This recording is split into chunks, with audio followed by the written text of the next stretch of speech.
ओम नमो भगवते वासुदेवाय। राधे कृष्ण दोस्तों, मैं भाविनी मिश्रा आप सभी के सुखी और स्वस्थ जीवन की कामना करती हूँ। पावनकुशा एकादशी का व्रत है आज, तो इसकी हम कथा सुनेंगे। कथा सुनने मात्र से ही मोक्ष की प्राप्ति होती है। 1000 अश्वमेध यज्ञ के बराबर फल की प्राप्ति होती है। हिंदू धर्म में एकादशी तिथि का विशेष धार्मिक और आध्यात्मिक महत्व माना गया है। प्रत्येक माह के कृष्ण पक्ष और शुक्ल पक्ष की एकादशी को व्रत उपवास के रूप में मनाया जाता है। हर एकादशी का अपना अलग नाम, उद्देश्य और महत्व है। इन्हीं में से एक है अश्विन मास के शुक्ल पक्ष की एकादशी, जिसे पावनकुशा एकादशी के नाम से जाना जाता है। मान्यता है कि इस दिन विधि पूर्वक भगवान विष्णु की आराधना और व्रत करने से न केवल वर्तमान जन्म के पापों से मुक्ति मिलती है, बल्कि पूर्वजों की आत्माओं को भी शांति मिलती है।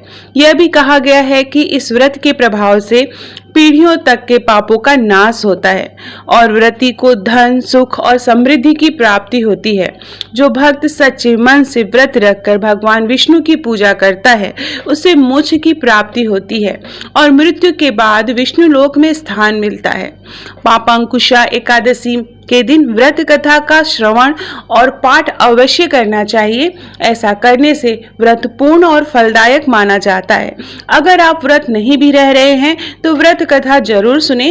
व्रत कथा सुनने मात्र से ही आपको पुण्य फल की प्राप्ति होगी। यह कथा व्रती के मन को आध्यात्मिक शांति देती है और पुण्य फल को कई गुना बढ़ा देती है। तो आइए जानते हैं पावनकुशा एकादशी की संपूर्ण व्रत कथा।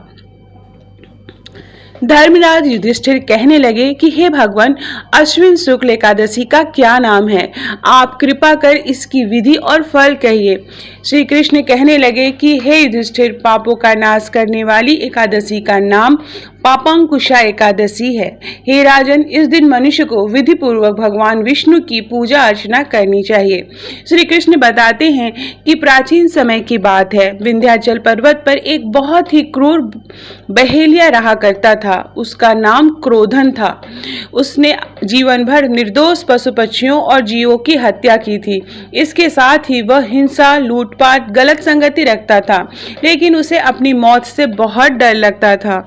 बुरे कर्मों में जीवन व्यतीत करने की वजह से जब उसका अंत समय आया तो यमराज ने अति भयानक दूत उसे अपने साथ नरक ले जाने के लिए आए। जब उसे दूत दिखने शुरू हो गए तो वह समझ गया कि अब अंत समय करीब आ गया है। तब वह ऋषि अंगारा के आश्रम पहुंचा। वहां जाकर उसने ऋषि से प्रार्थना की कि आप मेरी सहायता कीजिए। तब ऋषि अंगारा ने उनसे कहा कि पहले तुम यह संकल्प लो कि तुम श्री हरि की शरण में हो और फिर अश्विन मास के शुक्ल पक्ष में आने वाली एकादशी तिथि यानी पावनकुशा एकादशी के दिन व्रत रखना। इससे तुम्हारे सारे पाप नष्ट हो जाएंगे, जिससे तुम्हें नरक नहीं भोगना पड़ेगा। ऋषि के कहने पर क्रोधन ने इसी विधि से व्रत किया। इस व्रत के प्रभाव से उसे यमराज के दूतों से मुक्ति मिली और श्री हरि की शरण प्राप्त हुई। तब से पावनकुशा एकादशी का व्रत किया जाने लगा। जो लोग अपने पापों से मुक्ति पाना चाहते हैं, उन्हें इस दिन व्रत जरूर करना चाहिए। तो ये थी पावनकुशा एकादशी की व्रत कथा। इसको जरूर सुनिएगा। वीडियो पसंद आया तो मेरे चैनल को प्लीज सब्सक्राइब करिएगा।